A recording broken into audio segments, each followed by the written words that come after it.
BC headquarters, here's Chief Correspondent David Faber. Good evening and welcome to the July edition of Business Nation. We begin tonight with the saga of Craze Eddie. It was the name of what appeared to be a very successful retail electronics chain. In reality, it was a front for a $100 million scam masterminded by its owner, Eddie Antar, and his cousin, Sam Antar. When the feds came calling, Sam spilled the beans, and his testimony sent Eddie to prison. They haven't spoken in 20 years, until now. Here's Market Watch senior columnist and CNBC contributor Herb Greenberg with the story of two cousins confronting the past and each other. You brought us up to be crooks, Eddie. You taught everything I became came from you, Eddie. Okay? Now, I don't blame myself, but everything I became, I learned from you. So don't play that game with me, and don't try to control the topic of conversation. You're not big shit anymore, Eddie. Okay? You're a two-bit thug, just like I am. So stop playing games. We'll have more of this tortured family reunion later. And while it's difficult watching them interact today, 40 years ago, when they were kids, Sam Antar always looked up to cousin Eddie Antar, always eager to please. They grew up together in Brooklyn, and when Eddie offered Sam a job at his electronics store, Sam jumped at the chance. The store became known as Craze Eddie, a place where people went to buy everything from typewriters to stereos. It didn't stay small for long. See Craze Eddie now? His blowout blitz sale prices are insane! The chain quickly grew to 3 dozen stores on the East Coast with thousands of employees. Sam became the CFO, but make no mistake, Eddie was the boss. Wherever I go, even today, I could be, with my daughter walking down the street and say, "Oh, Eddie, you Eddie Antar? I bought my first stereo from you." I mean, it doesn't stop. The stores were doing big business, but things weren't what they seemed. Whatever the individual situation was, we figured out a way to take advantage of it. The fact was that behind the scenes, Sam and Eddie were orchestrating one of the broadest and longest-running white-collar crime operations ever. Eddie Antar is reluctant to discuss the details of the crime. Sam is not. He walked us through a laundry list of scams he says they committed, from embezzlement to tax evasion. 1969 to 1980, we were skimming money. What do you mean skimming money? The customer comes in, you make the sale, give him a receipt, your copy you throw away, and that's it. You take the cash, you put it in your pocket, and nobody knows anything. Does this money go into a bank account? There was money everywhere, in the ceilings, under the mattresses, in the closets. There was so much cash skimmed that we didn't know where to put it. The Antar cousins were stealing so much money from their company that they began laundering it in the most brazen way. They would board airplanes with wads of cash strapped to their legs, then deposit it in an Israeli bank before transferring it to Panama and then sending it back to the U.S. They called this the Panama Pump. The con went undetected and business appeared to be thriving. Reports had the stores pulling in an unheard of $400 a square foot. Wall Street began to take notice, and in 1984, Craze Eddie went public. You're showing this phenomenal growth. Yes. Now, was it real growth? Some of it was real, some of it was masked. Let me give you, for instance, 80 to 84, we gradually reduced the skimming.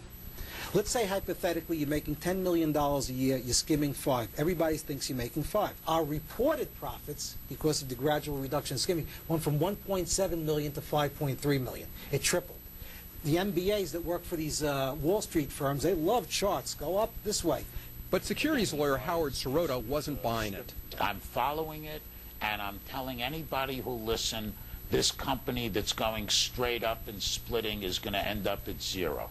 Sirota had a unique insight into the Antars.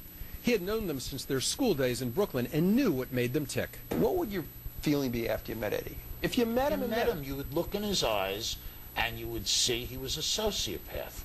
Eddie ruled with an iron fist and needed a numbers man he could control. He found the perfect person in his cousin Sam. In Arabic, they say Majnun, crazy. He's hyperactive, he's brilliant, but he's nuts. Two cousins, one controlling the numbers, the other controlling everything else. So this was a real organization they had going there. This was more than just a little electronics chain. I called it the Antar crime family. They stole with a pen as opposed to a gun. As more people were paying attention to Craze Eddie, auditors were called in. Fooling them was just another part of the Antar con. Were there actual meetings where people said, how do we get away with this? Yes. That's what criminals do. That's part of a conspiracy. So it's called good business planning. as things heated up around Crazy Eddie, noted turnaround artist Victor Palmieri made a move to buy the company in 1987. He told NBC News back then, there's a certain attraction, and that kind of a fatal attraction. We were in this meeting, to negotiate some kind of takeover, and Eddie says, Victor, you don't know what you're getting yourself into. And Palmieri says, I want the company, it's mine, it's mine. What happens if you actually get bought by a legitimate outfit? Big problem, my friend. Palmieri got his wish. 20 days after the acquisition, he discovered the problem he had just inherited when he ordered his staff to take inventory. We were hoping that they would wait till the end of the fiscal year, around the first week in March, to take inventory. That would give us some sort of safe distance, and they found a big gap. the ruse was up. Just weeks after taking over the chain, Palmieri discovered empty warehouses and inflated earnings. The SEC, the U.S. Postal Service, and the Justice Department came crashing in. Sam, under fire from all sides, found himself alone. Eddie, he was long gone. He was obtaining phony passports. He already moved most of his funds overseas. Eddie Antar is a fugitive from justice. And eventually, when a judge wanted him to appear for a court order, he skips town altogether. Judge Politan ordered federal marshals to spare no expense in nailing the elusive Antar. Paul Weissman, a former U.S. attorney, prosecuted the case. His boss, Michael Chertoff, now Secretary of Homeland Security, described Eddie Antar as the Darth Vader of capitalism. Together, they got Sam to flip. He would avoid prison by testifying against his own family.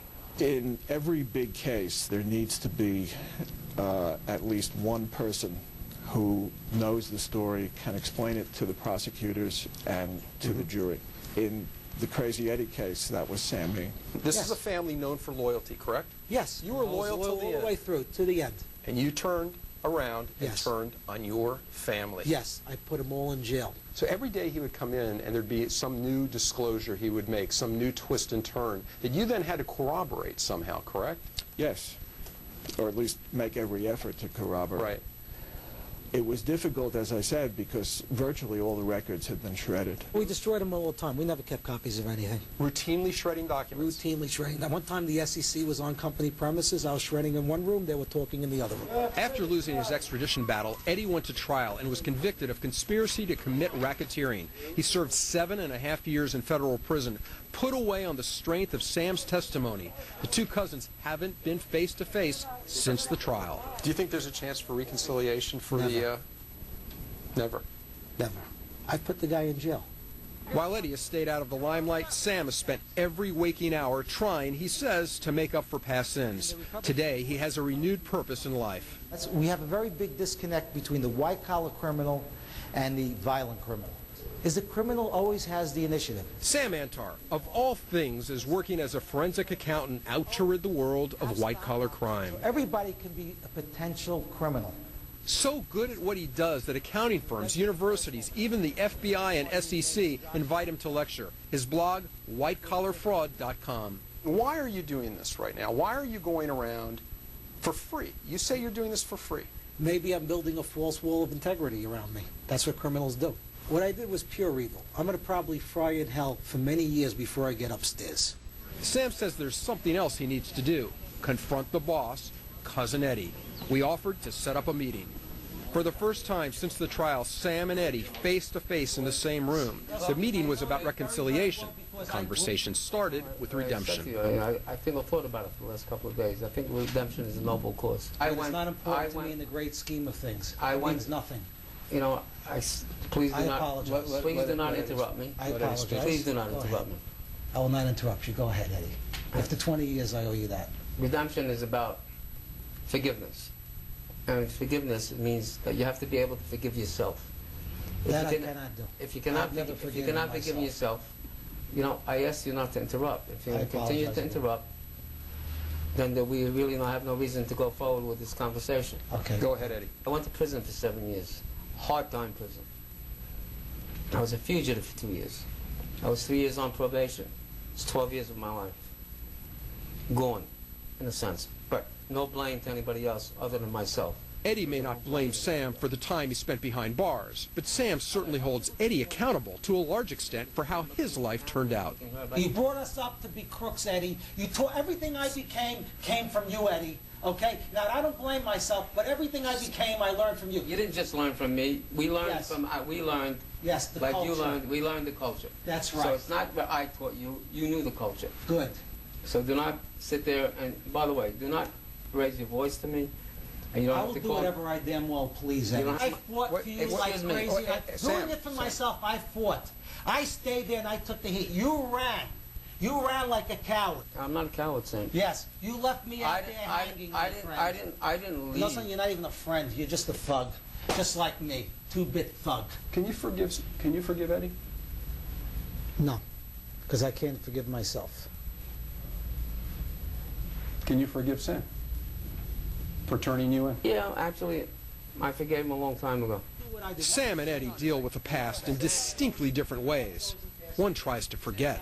For me, it was, past for me is a black hole. And people live in the past. A black hole, you know what it does to you. It sucks you in and destroys you. It crushes you. The other cousin can't or won't let go. And in a story full of ironies, that brings us back to Howard Sirota. You filed a class action lawsuit. He was a big part of what caused that lawsuit to be filed. He was a crook. Yes. Lied to everyone from his attorneys to the government. And now, let me get this straight. You want to hire Sam Antar? I use Sam Antar as a forensic accountant. So does the SEC. So does the FBI. So does the U.S. Attorney. Can you sleep at night? No, Why? because I have guilt. You still have But does guilt. guilt help any victims? Does apologies help any victims? Does doing good today do anything for the victims that I destroyed, the people that I hurt, the people that I deceived? Herb, Eddie, and Sam steal $100 million, so whatever happened to it? Yeah, it ended up in banks in Switzerland, Israel, who knows where else. It was in 30 different offshore bank accounts and 10 different companies, or at least 10 different companies controlled by Eddie, before the government got its hands on it, and then it went back to shareholders. As a matter of fact, while it's small potatoes by today's standards in terms of recoveries, on a pennies per dollar basis, one of, if not the largest recoveries ever. I could have watched those guys arguing all day long. Wasn't it great? It was. Thank you. It's a pleasure. Business Nation is right back after this.